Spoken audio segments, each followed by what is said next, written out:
48 hours after the Grenfell Tower fire, Theresa May pledged that victims would be rehoused within 3 weeks.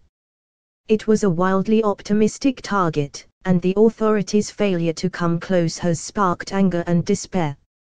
Only 1 in 5 of the Grenfell Tower households has been permanently rehoused. The process has been painfully slow, said the government's own independent Grenfell Recovery Task Force last month.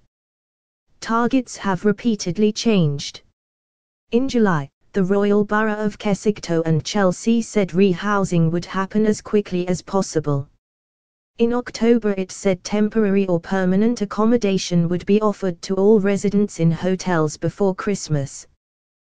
Yet Kensington MP Emma Dentcote says there will be 200 children stuck in hotels on December the 25th, including people from affected neighbouring blocks. Most recently, Alok Sharma, the housing minister, promised a new home in social housing for all former residents of both the Tower and Grenfell Walk within a year. According to RBKC's latest figures, of the 210 households from the Tower, 45 are in new permanent homes and 54 in temporary homes.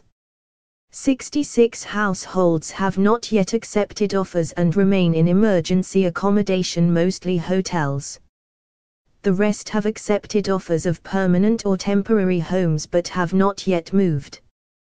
Dentcote said the situation was indefensible. RBKC said it had bought over 250 homes to meet the backlog. It said it had made over 450 offers of different housing to around 200 households. It stressed that some people were not yet ready to move. RBKC said the homes would be fully furnished with curtains and white goods at no extra cost, on top of which residents would receive a £10,000 Fresh Start grant from the Kensington and Chelsea Foundation.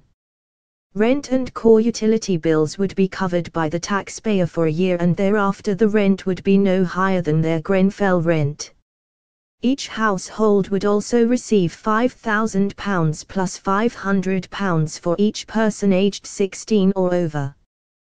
But some bereaved residents stress they don't need money or possessions, because they are not poor people. The most important thing is a home for their families. In September, the community's secretary, Sajid Javid, said residents were keen to learn what the plans are for the site of the Tower and surrounding area. In November he added, "You are in the driving seat for decisions related to it." But since the first days after the fire, people have complained that the sight of the burnt-out shell of Grenfell every morning re-traumatizes them, and they feel their wishes for the future of the site have not been met. One thing that creates a lot of anxiety and stress is the question of what happens to the site, said Ahmed El Ghwari, whose wife and mother were killed in the fire, and who is now involved with the Grenfell United Survivors Group. There are what the coroner refers to as toxic remains which cannot be buried in a cemetery. The rightful thing to do would be to transform the site to a memorial garden. We have asked for that. Whether we will get that I don't know.